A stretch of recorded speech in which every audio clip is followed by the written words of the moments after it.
आज हम आपको पढ़ाने जा रहे हैं कैपेसिटेंस। कैपेसिटेंस में सबसे पहले आपको पढ़ना है capacitance of a conductor. Capacitor की हम बाद में बात करेंगे।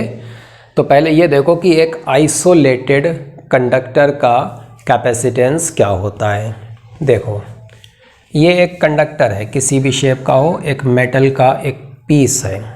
अगर आप इसको कोई चार्ज ना दें, मतलब कि ज़ीरो चार्ज, तो इसका पोटेंशियल कितना होगा, वो भी ज़ीरो हो जाएगा। अगर आप इसको पॉजिटिव चार्ज देंगे तो पॉजिटिव पोटेंशियल, अगर नेगेटिव चार्ज देंगे तो नेगेटिव पोटेंशियल। तो देखो, हमने इसको कुछ चार्ज दे दिया, मान लो कि प्लस क्यू चार्ज दे दिया। ये प्लस क्यू चार्ज कहाँ पर रहेगा, उसकी आउटर सरफेस पर डिस्ट्रीब्यूटेड रहेगा। ये तो आपको पता होगा, इलेक्ट्रोस्टैटिक्स में आपने पढ़ा होगा। तो ये सारा चार्ज उसकी आउटर सरफेस पर डिस्ट्रीब्यूटेड है। जब आपने इसको कुछ चार्ज दिया है तो इसका कुछ पोटेंशियल भी होगा, पॉजिटिव पोटेंशियल, और आप इसको जितना ज़्यादा चार्ज देंगे पोटेंशियल भी इसका उतना ही ज़्यादा बनेगा। कैसे पता? यहाँ पर पहले हम ये लिख देते हैं। ये देखो, पोटेंशियल जो होता है ना, वो चार्ज के प्रोपोर्शनल होता है। किसी भी कंडक्टर के लिए आप जितना चार्ज दोगे, जो पोटेंशियल उसका बनेगा वो उसी चार्ज के प्रोपोर्शनल होगा। चार्ज डबल कर दोगे, पोटेंशियल डबल। 3 गुना कर दोगे तो पोटेंशियल 3 गुना। ये कैसे पता कि ये पोटेंशियल चार्ज के प्रोपोर्शनल है? It's very simple. देखो, एक स्फेरिकल शेल है, रेडियस उसकी r है। अगर आप इसको कुछ चार्ज दे दें plus Q, which is uniformly distributed over its surface, तो ज़रा हमको बताओ तो इसका पोटेंशियल, इसकी सरफेस का पोटेंशियल क्या होता है? ये पोटेंशियल होता है KQ/R। पढ़ा है कि नहीं पढ़ा है? इलेक्ट्रोस्टैटिक्स में पढ़ा है ना? Okay, so this is the potential of the shell on the surface of the shell, right. अब देखो, K कांस्टेंट है, R भी कांस्टेंट है। इसका मतलब ये V क्या हुआ? ये जो V है ये चार्ज के प्रोपोर्शनल हुआ कि नहीं हुआ, है ना। तो जैसा स्फेरिकल शेल में होता है, ऐसे ही कोई भी कंडक्टर हो। बाकी कंडक्टर्स के लिए ऑफ कोर्स हम ये फार्मूला तो नहीं लिख सकते हैं, लेकिन सारे ही कंडक्टर्स के लिए पोटेंशियल चार्ज के प्रोपोर्शनल होता है। ओके, तो हमने एक कंडक्टर है, उसको हमने चार्ज दिया, उसका कुछ पोटेंशियल बना, पोटेंशियल है V। तो ये पोटेंशियल उसको दिए गए चार्ज के प्रोपोर्शनल होगा। इसको उल्टा भी बोल सकते हैं, हम ये भी बोल सकते हैं कि जो चार्ज है Q, वो चार्ज पोटेंशियल के प्रोपोर्शनल है। अब देखो, इसको हम कन्वर्ट करने वाले हैं इक्वालिटी में, तो उसके लिए हमने लगाया एक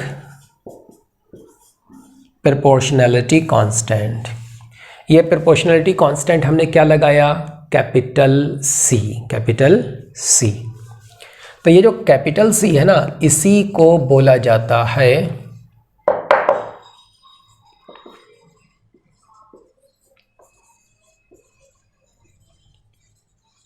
ये जिस कंडक्टर की हम बात कर रहे हैं उस कंडक्टर की ये कैपेसिटेंस है। ये this proportionality constant capital C is the capacitance of this conductor. As for definition की अगर हम बात करें, डेफिनेशन हम बनाना चाहें तो वो हम इसी से बना सकते हैं। देखो कैसे बना सकते हैं। इसमें आप एक काम ये करो, V को कर दो 1 वोल्ट। V को अगर आपने 1 वोल्ट कर दिया तो देखो Q बन गया C के बराबर, है ना। मतलब कि C कितना हो गया? Q के बराबर, न्यूमेरिकली ऑब्वियसली। तो देखो, कैपेसिटेंस क्या होता है किसी भी कंडक्टर का? Capacitance, the capacitance of a conductor is numerically equal to the charge which is required to increase the potential of the conductor by 1 volt. किसी भी कंडक्टर का पोटेंशियल 1 वोल्ट बनाने के लिए, या कह लो 1 वोल्ट से बढ़ाने के लिए, जितना चार्ज चाहिए, चार्ज की वो अमाउंट न्यूमेरिकली उस कंडक्टर की कैपेसिटेंस के बराबर होती है। ठीक है, ओके। आप इस स्टेटमेंट को लिख लेना। ये लिखने के बाद नीचे लिख लेना, the capacitance of a conductor is numerically equal to the charge required to increase the potential of the conductor by 1 volt. Okay अच्छा, अब ज़रा इसी के हिसाब से आप समझ लो, ये जो फॉर्मूला लिखा है C का यूनिट बताओ क्या बनेगा। कंडक्टर की कैपेसिटेंस C का यूनिट क्या बनेगा। C को हम लिखेंगे क्या, Q/V। ये है चार्ज और ये है पोटेंशियल। तो चार्ज के लिए coulomb and this is volt, coulomb per volt, short में इसको हम ऐसे लिखेंगे और यही कहलाता है फैरड। फैरड बोलना इसको, फैराडे मत बोल देना। फैराडे किसी और का यूनिट है, पता है किसका, चार्ज का यूनिट है। चार्ज का भी एक यूनिट होता है Faraday. So this is farad, the symbol is capital F। So 1 farad, this is 1 coulomb per volt. Okay तो ये यूनिट होती है कैपेसिटेंस की, फैरड मतलब कि कूलम पर वोल्ट। अब होता ये है कि 1 फैरड एक्चुअली क्या है ना, एक बहुत बड़ी अमाउंट है कैपेसिटेंस के हिसाब से। जनरली हमको जिन कैपेसिटेंसेस को देखना होता है वो बहुत छोटी सी होती हैं, इस वजह से हमको करना ये पड़ता है कि हम यूज़ करते हैं माइक्रोफैरड। 1 माइक्रोफैरड, इसका तो मतलब आप समझते ही होंगे, ये इतना होता है। और दूसरा हम जो यूज़ करेंगे दैट इज़ पिकोफैरड। तो पिकोफैरड का ये मतलब है 1 पिकोफैरड इज़ दिस मच, 10⁻⁻12 फैरड। ठीक है, तो ये अक्सर आपको देखने को मिलेगा। ओके अब देखो कैपेसिटेंस का यूनिट तो हम आपको बता दिए, लेकिन ज़रा एक बात ये सोचो, Q=CV, ये बहुत इंपॉर्टेंट फार्मूला है, इसको याद रखना है ना। Q=CV एक कंडक्टर के लिए, ये कंडक्टर की कैपेसिटेंस है, उसको चार्ज Q दिया गया, उसका पोटेंशियल V बन रहा है। अगर पॉजिटिव चार्ज दोगे पॉजिटिव पोटेंशियल, नेगेटिव चार्ज दोगे तो नेगेटिव पोटेंशियल। ये जो फार्मूला है इसी से हम लिख सकते हैं C=Q/V। अब ज़रा इसको देखो और देख करके हमको ये बताओ कि कंडक्टर की कैपेसिटेंस किस पर डिपेंड करेगी, उसको दिए गए चार्ज पर या उसके पोटेंशियल पर या फिर दोनों पर। बोलो किस पर डिपेंड करेगी ये capacitance. So the answer is conductor की कैपेसिटेंस ना तो Q पर डिपेंड करती है ना V पर डिपेंड करती है, इन दोनों पर डिपेंड नहीं करती है। अरे लेकिन लिखा हुआ तो दिख रहा है C=Q/V, तो Q पर V पर डिपेंड तो करना चाहिए, नहीं करती है। इसलिए नहीं करती है, ये देखो एग्जाम्पल से बात समझ लो आप। y=2x, ये इक्वेशन है, equation of a straight line passing through origin.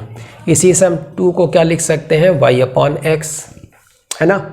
ये इक्वेशन आपको क्या बता रहा है, ये बता रहा है, अब चूंकि 2 कांस्टेंट है इसलिए y x के प्रोपोर्शनल है, तो ये इक्वेशन आपको बता रहा है कि अगर आपने x को डबल कर दिया तो y डबल हो जाएगा, x को 3 गुना कर दोगे y 3 गुना हो जाएगा, x को 4 गुना कर दोगे तो y 4 गुना हो जाएगा। अब ज़रा इसको देख लो और ज़रा हमको ये बता दो कि ये जो 2 है ये 2 किस पर डिपेंड करेगा, y पर या x पर या दोनों पर। बोलो किस पर डिपेंड करेगा। सो इट्स वेरी सिंपल, ये तो आपको समझ। अरे जो 2 है, 2 तो 2 होता है, वो किसी पर डिपेंड थोड़ी ना करता है। 2 तो हमेशा 2 रहता है। आप भाई आपको जो बनाना आप बनाओ, आपको x जो बनाना सो बनाओ, 2 थोड़ी ना अपनी जगह से हिल जाएगा, है ना। ओके सो 2y, लेकिन लिखा तो वैसे ही है जैसे लिखे थे यहाँ पर, वैसे ही तो लिखा यार y/x। अब अपने y को बढ़ाया तो 2 नहीं बढ़ेगा क्या, नहीं बढ़ेगा। क्यों नहीं बढ़ेगा, क्योंकि y को बढ़ाने पर x भी बढ़ जाएगा, या ऐसे समझ लो x को बढ़ाने पर y बढ़ जाएगा। तो जिस रेशियो में आप इसको बढ़ाओगे उसी रेशियो में y बढ़ेगा, इस वजह से ये चेंज नहीं होगा। एग्जैक्टली सेम केस यहाँ पर भी है। Q V के प्रोपोर्शनल है, ये प्रोपोर्शनलिटी कांस्टेंट है, ये इसके प्रोपोर्शनल है। आप इसको डबल कर दोगे तो ये भी डबल हो जाएगा, इसलिए ये इस पर कोई असर नहीं पड़ने वाला Q का। आप इसको 3 गुना कर दोगे ये भी 3 गुना हो जाएगा, इसलिए ये उतना ही बना रहेगा। 4 गुना कर दो 4 गुना हो जाएगा। समझे बात को। इस वजह से ये C Q पर और V पर डिपेंड नहीं करता है। फाइन। अब अगर ये Q पर और V पर डिपेंड नहीं करता है तो किस पर करता है। अच्छा चलो बताते हैं, अभी जरा 1 मिनट, एक चीज़ और समझ लो। देखो Q अगर प्लस है तो V क्या होगा, प्लस, और अगर Q माइनस है तो V क्या होगा, माइनस। इसका मतलब C हमेशा क्या होगा, plus, plus upon plus is plus, minus upon minus is plus, very simple. तो कैपेसिटेंस हमेशा पॉजिटिव होती है। कैपेसिटेंस अगर Q पर और V पर डिपेंड नहीं करता है, कोई कंडक्टर है आप उसको चार्ज दो या ना दो, कैपेसिटेंस उसके चार्ज पर डिपेंड नहीं करता है। किसी भी कंडक्टर का कैपेसिटेंस उसको दिए गए चार्ज पर डिपेंड नहीं करता है। आप चार्ज दो या ना दो, चार्ज पॉजिटिव दो या नेगेटिव दो, ज्यादा दो या कम दो, डजेंट मैटर, किसी भी कंडक्टर की कैपेसिटेंस जितनी है वो उतनी बनी रहेगी। ठीक है, अच्छा ठीक है। तो ये C जो है ना वो Q पर भी डिपेंड नहीं करता है और ये V पर भी डिपेंड नहीं करता है, तो फिर डिपेंड करता किस पर है? ये जो C है ना, ये C डिपेंड करता है कंडक्टर के शेप पर, उसके साइज पर, और जो सराउंडिंग मीडियम है, कंडक्टर के बाहर जो कुछ भी है इन्फिनिटी तक, कंडक्टर का सराउंडिंग मीडियम उस पर डिपेंड करेगा, कंडक्टर के शेप पर डिपेंड करेगा, कंडक्टर के साइज पर डिपेंड करेगा। इन तीन चीज़ों पर यह डिपेंड करता है।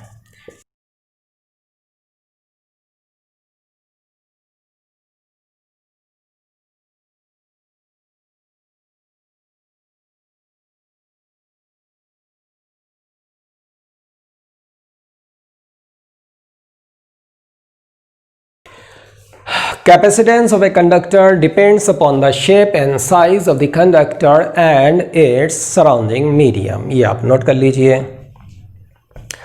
अच्छा ठीक है, लेकिन एक प्रॉब्लम है, ये आपने बोला कैसे? कैसे पता कि कैपेसिटेंस कंडक्टर का डिपेंड करता है? उसके साइज पर, उसके शेप पर और सराउंडिंग मीडियम पर। कैसे पता?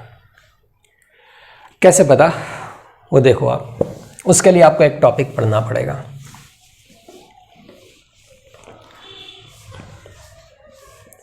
उसके लिए आपको यह पढ़ना पड़ेगा, capacitance of A spherical conductor.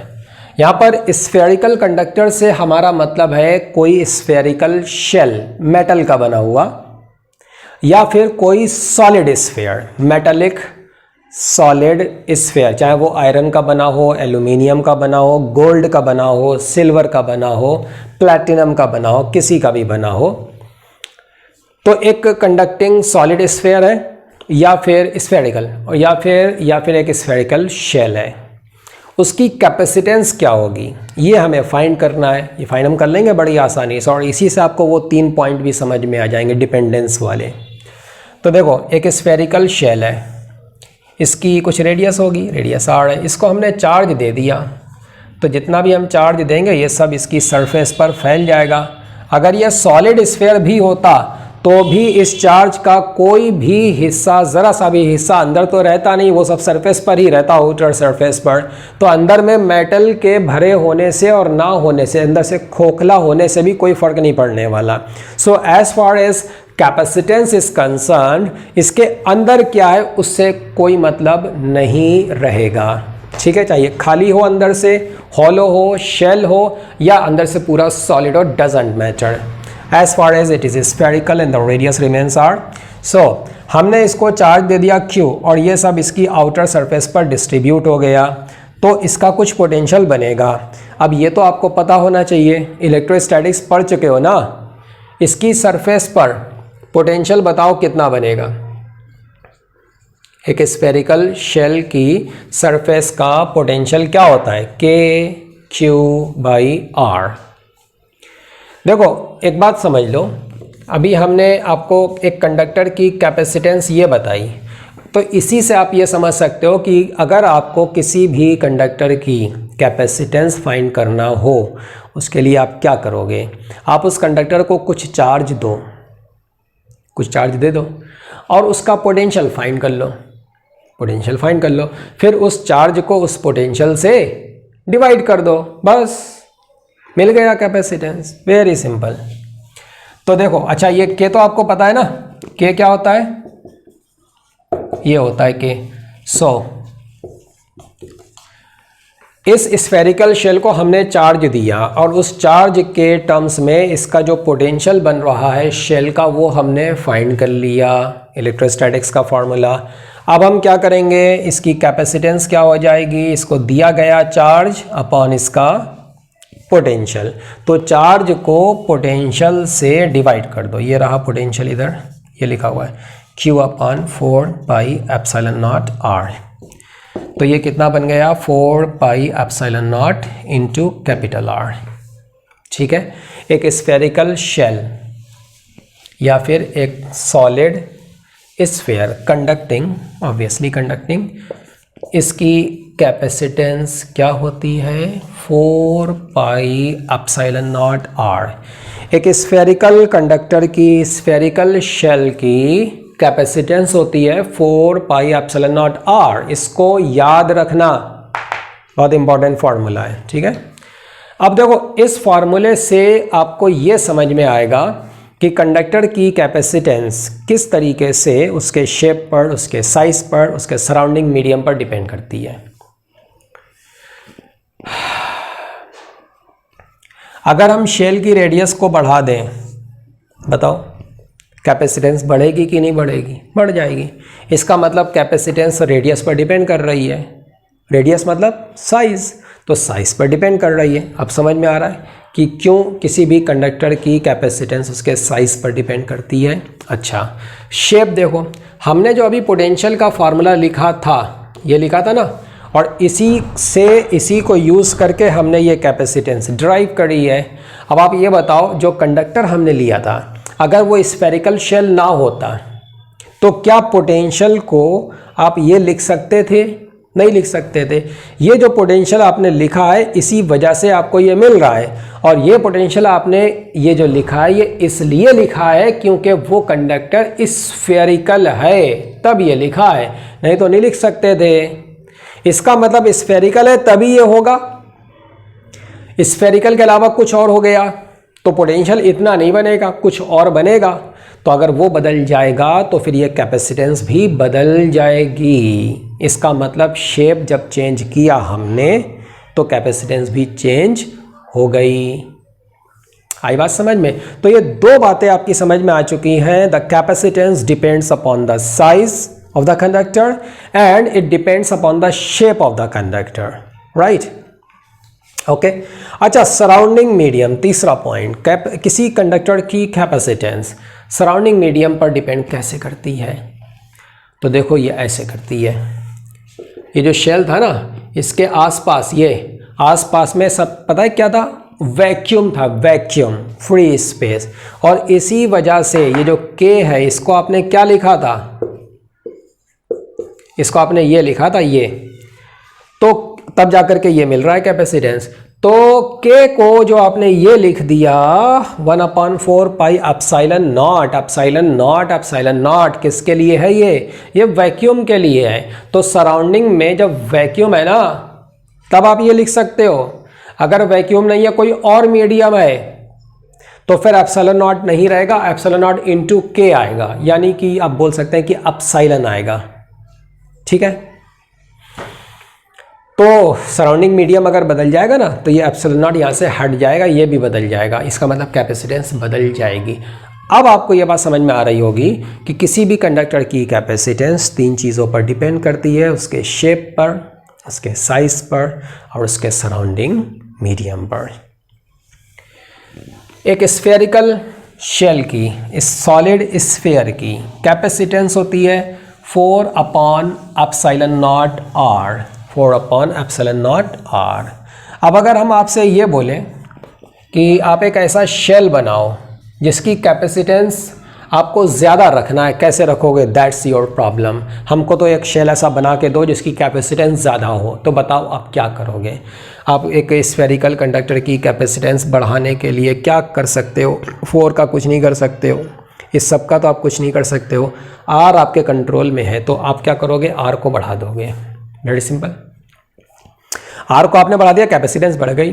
अब हमने बोला नहीं नहीं, इतनी कैपेसिटेंस से काम नहीं चलेगा, हमको और ज़्यादा कैपेसिटेंस चाहिए, और ज़्यादा कैपेसिटेंस का कंडक्टर चाहिए। तो आपने क्या करा, आपने और बड़ा शेल बना दिया, ये लो, अब इसकी कैपेसिटेंस और ज़्यादा है।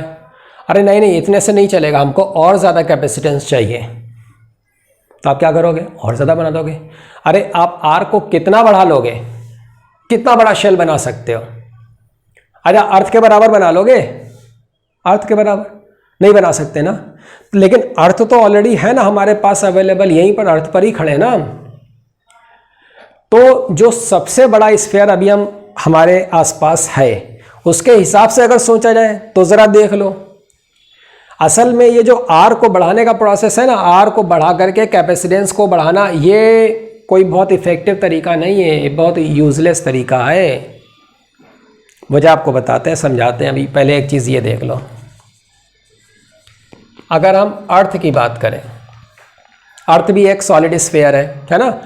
ऊपर की पतली लेयर को अगर छोड़ दें, बहुत पतली सी लेयर होती है, अंदर में तो सारी क्या होती हैं, मोल्टन मेटल्स ही होती हैं, सो दे आर कंडक्टिंग।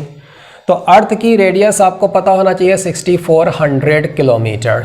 तो उस रेडियस को अगर यूज़ किया जाए तो अर्थ की कैपेसिटेंस क्या बनेगी, 4 pi, 4 into pi into epsilon naught which is 8.85 into 10 to the power -12 into R. अब ये जो आर है, ये आर है 6400 किलोमीटर, राइट, मीटर में रख दिया। अब ज़रा आप देख लो, अर्थ, इवन अर्थ के जितना साइज़ का इतना बड़ा स्फीयर भी जब हम ले रहे हैं तब जाकर के कैपेसिटेंस इतनी छोटी सी बन पा रही है। ये देखो, ये क्या बनेगा, 10 की पावर 5 बन जाएगा। अरे 10 की पावर 6 बना लो आप, ये क्या है, 10 की पावर -12 है ना। तो ये जो एप्सिलॉन नॉट है ना, एप्सिलॉन नॉट, ये बहुत छोटा होता है और इसकी वजह से कैपेसिटेंस बहुत छोटी बनती है। एप्सिलॉन नॉट बहुत छोटा है, सुपर छोटा। इस वजह से ये जो आर है ना, इसको बढ़ाकर और बढ़ाकर और बढ़ाकर, कितनी ताकत आपके अंदर, कितना बढ़ा लोगे, नहीं बढ़ा सकते आप। कितना भी बढ़ा लोगे ना, आर इसके अंदर बहुत ताकत है एकदम छोटा बना देने की कैपेसिटेंस को। ये जो बहुत छोटा सा एप्सिलॉन नॉट है, इसकी वजह से कंडक्टर्स की कैपेसिटेंस बहुत कम होती है, बहुत कम, इतनी कम होती है कि वो हमारे काम के नहीं होते हैं। असल में हमको जिन कैपेसिटेंसेस की ज़रूरत पड़ती है, अर्थ के केस में आपको समझ में आ चुका है, ये फैराड में है, ठीक है। तो ये काफ़ी कम है। अर्थ के लिए हम कैलकुलेट कर सकते हैं, कोई भी स्फेरिकल शेल, सॉलिड स्फीयर, कुछ भी दी, उसकी रेडियस अगर हमको पता हो, we can find the capacitance of the spherical shell. तो असल में क्या होता है ना, हमें जिन कैपेसिटेंसेस की ज़रूरत पड़ती है, जो हम अपनी इलेक्ट्रॉनिक डिवाइसेस बनाते हैं, लाइक कोई पंखा बनाते हैं या कोई लैपटॉप है या मोबाइल है, ठीक है, इस टाइप के इलेक्ट्रॉनिक डिवाइसेस जो भी बनाते हैं, उसमें हमें कैपेसिटर्स का इस्तेमाल करना पड़ता है। और हमें जिन कैपेसिटेंसेस की ज़रूरत पड़ती है, वो इतनी छोटी मोटी कैपेसिटेंस से काम नहीं चलता है हमारा, हमें बड़ी कैपेसिटेंस चाहिए, इससे भी बड़ी कैपेसिटेंस, जितनी अर्थ की है इससे बहुत बड़ी बड़ी चाहिए। तो ये तो बड़ी प्रॉब्लम हो गई। अब क्या करेंगे, तो देखो अब क्या करेंगे, हमारे पास एक जुगाड़ है, एक ऐसा ट्रिक है कि हम साइज़ को बढ़ाए बिना कैपेसिटेंस बढ़ा सकते हैं। ज़रा ट्रिक समझ लो क्या है। कंडक्टर की कैपेसिटेंस क्या होती है, Q/V, यही होती है ना। हम चाहते हैं कि किसी कंडक्टर की कैपेसिटेंस बढ़ जाए, काफ़ी ज़्यादा हम बढ़ाना चाहते हैं। साइज़ बढ़ा करके तो हमारा कोई ख़ास फ़ायदा होने वाला है नहीं, हमें उससे बहुत ज़्यादा कैपेसिटेंस को बढ़ाना है। अगर कोई ऐसा तरीका हो कि आप किसी कंडक्टर को चार्ज दो और ज़्यादा दे दो, लेकिन उसका पोटेंशियल ज़रा सा बढ़ा और बढ़ा, थोड़ा ही सा बढ़ पाया, ज़्यादा बढ़ ही नहीं पा रहा है। कुछ आपने ऐसी जुगाड़ फिट कर रखी है कि आप चार्ज दे रहे बड़ा एकदम अच्छे से दे दिया आपने, ढेर सारा चार्ज दे दिया, फिर भी पोटेंशियल ज़रा ही सा बढ़ा, थोड़ा सा बढ़ा। चार्ज तो आपने खूब दे दिया, पोटेंशियल थोड़ा सा बढ़ा, तो फिर क्या होगा, कैपेसिटेंस क्या होगी, ज़्यादा बनेगी। ऐसे समझो, जैसे कोई कंडक्टर है, उसको आपने 10 कूलम्ब चार्ज जब दिया है तब उसका पोटेंशियल 5 वोल्ट बन जाता है, सपोज दैट। इसका मतलब उस कंडक्टर की कैपेसिटेंस क्या है, बोलो क्या है, 2 farad, 2 coulomb per volt. 10 coulomb का चार्ज देने पर 5 वोल्ट पोटेंशियल अगर बन गया तो कैपेसिटेंस है कितनी, 2 फैराड। अब अगर हम कोई ऐसी जुगाड़ फिट करें कि चार्ज तो भाई हम इतना ही देंगे, 10 कूलम इतना ही देंगे, लेकिन पोटेंशियल जो है ना उसको हम किसी तरीके से कंट्रोल करके रखेंगे, हम उसको बढ़ने नहीं देंगे। कैसे बताते हैं अभी। जैसे हमने चार्ज तो इतना ही दिया, 10 कूलम ही दिया, लेकिन पोटेंशियल को हमने सप्रेस कर दिया, दबा दिया, पोटेंशियल को हमने नहीं बढ़ने दिया, जितना बढ़ना चाहता था नहीं बढ़ने दिया, हमने सिर्फ 1 वोल्ट से बढ़ने दिया। अब देखो, अब बताओ, अब कैपेसिटेंस कितनी हो गई, देखो 10 फैराड हो गई कि नहीं हो गई, 5 गुना हो गई ना। हाँ, तो बस यही तरीका है, एक जुगाड़ हम ऐसा फिट करेंगे यहाँ पर कि चार्ज ज़्यादा दे देने पर भी पोटेंशियल जो ज़्यादा बनना चाहिए उसको हम ज़्यादा नहीं बनने देंगे, दबा के रखेंगे, सप्रेस कर देंगे, वो छोटा ही बनेगा। कैसे, जुगाड़ क्या है, तो जुगाड़ ये है, देखो तरीका ये है, एक कंडक्टर है, आपने इसको कुछ पॉजिटिव चार्ज दे दिया, अच्छा ठीक है, तो इसका कुछ पोटेंशियल बनेगा, पोटेंशियल V बन गया, तो बताओ इसकी कैपेसिटेंस कितनी हो गई, Q/V हो गई, ये कैपेसिटेंस हो गई, लेकिन ये कैपेसिटेंस तो काफ़ी कम रहेगी। हम क्या करेंगे ना, इसके पास ला करके एक नेगेटिवली चार्ज कंडक्टर रख देंगे, ये नेगेटिवली चार्ज कंडक्टर हमने रख दिया इसके पास। अब क्या होगा, इसका जो पॉजिटिव पोटेंशियल बनने वाला था अपने चार्ज की वजह से वो तो बनेगा, लेकिन नेगेटिव चार्ज का असर पड़ेगा, एक नेगेटिव पोटेंशियल भी उस पर आएगा, तो अब उसका जो नेट पोटेंशियल होगा ना वो कम हो जाएगा। जैसे उसके अपने चार्ज की वजह से पहले जो पोटेंशियल बन रहा था वो मान लो कि 10 वोल्ट बन रहा था, 10 वोल्ट। अच्छा, जो एग्जांपल दिए तो उसी हिसाब से सोच लेते हैं। पहले ये पोटेंशियल 5 वोल्ट बन रहा था, इतना चार्ज देने पर 5 वोल्ट बनना था। Negative charge body, negatively charge conductor ला करके हमने इसके पास रख दिया, उस नेगेटिव चार्ज के असर की वजह से क्या हुआ कि उस नेगेटिव चार्ज ने इस कंडक्टर पर -4 वोल्ट पोटेंशियल अपना जनरेट कर दिया। तो बताओ इस कंडक्टर पर टोटल पोटेंशियल कितना हो गया, +1 वोल्ट हो गया। देखा आपने क्या हुआ, नेगेटिवली चार्ज कंडक्टर उसके पास रखने से क्या हुआ कि उसका जो टोटल पोटेंशियल था वो क्या हुआ, रेड्यूस हो गया, जितना बनना चाहता था +5 वोल्ट, हमने उसको दबा करके कम करके उसको +1 वोल्ट तक ही सीमित कर दिया है, लिमिटेड कर दिया है। अब वो +1 वोल्ट बन रहा है, उससे आगे नहीं उठ पा रहा है।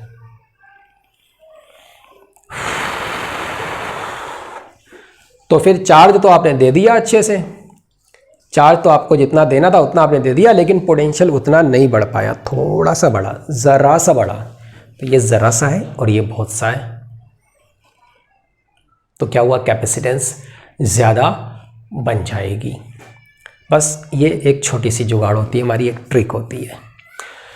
अब देखो एक बात सुनो, ये जो चीज़ है ना, ये जो आपको दिख रही है, पता है ये क्या है, ये जो जुगाड़ हमारी थी ना, ये जुगाड़ पता है क्या है, ये जो पूरा सिस्टम है, पॉजिटिव कंडक्टर, नेगेटिव कंडक्टर, इसका जो एक कॉम्बिनेशन हमने बनाया ना, असल में ये कॉम्बिनेशन होता है कैपेसिटर। ये कॉम्बिनेशन क्या होता है, कैपेसिटर, इसी को बोला जाता है कैपेसिटर। अभी आ रहा है इसी चैप्टर में, आगे आ रहा है, वही चलेगा इस पूरे चैप्टर में।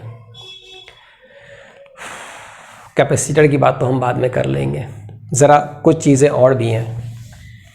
एक कंडक्टर की जो अभी बात चल रही है, सिंगल कंडक्टर, आइसोलेटेड कंडक्टर, जिसकी कैपेसिटेंस आपने अभी अभी देखी है कितनी, एक कंडक्टर की कैपेसिटेंस कितनी होती है, Q/V, Q = CV है ना, C = Q/V, ये होती है कैपेसिटेंस। और इसी का एक स्पेशल केस बनता है, अगर कंडक्टर स्फेरिकल कंडक्टर है तो इसी फॉर्मूले से हमको मिलता है, उसकी कैपेसिटेंस बन जाएगी 4πε0 × R, that R is the radius of the sphere. अब देखो एक चीज़ आपको ये समझना है, एक कंडक्टर है, उसको हम चार्ज देना चाहते हैं, कुछ चार्ज देना चाहते हैं, तो हमारी प्रॉब्लम ये है, हमें यह फाइंड करना है कि उस कंडक्टर को चार्ज देने में, उसके चार्जिंग प्रोसेस में हमें वर्क कितना करना पड़ेगा। किसी कंडक्टर को जब हम चार्ज देते हैं तो चार्ज देने के प्रोसेस में कुछ वर्क करना पड़ता है। तो what is that work done? तो ये है हमारा अगला टॉपिक। क्या है? Now we have to find the work done. Work done in charging a conductor. अगर किसी कंडक्टर को हम चार्ज करना चाहें तो इस चार्जिंग प्रोसेस में कितना वर्क करना पड़ेगा।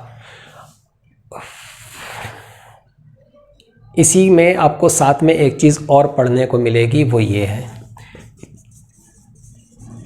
Electrostatic potential energy of A charged conductor. तो ये साथ साथ आपको पढ़ने को इसलिए मिलेगा क्योंकि ये दोनों एक ही टॉपिक है।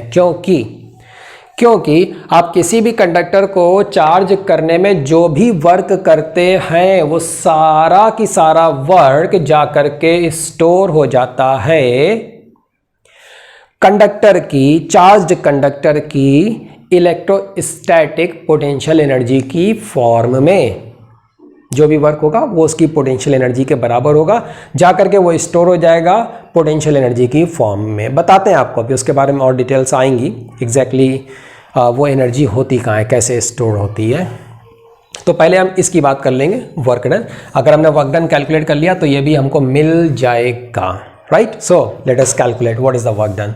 देखो ये एक कंडक्टर है, अब कुछ इसका शेप है, कुछ साइज है, जो है सो होने दो। हमें मतलब है इसकी कैपेसिटेंस है, इसकी कैपेसिटेंस कितनी है? C। इसकी कैपेसिटेंस है C।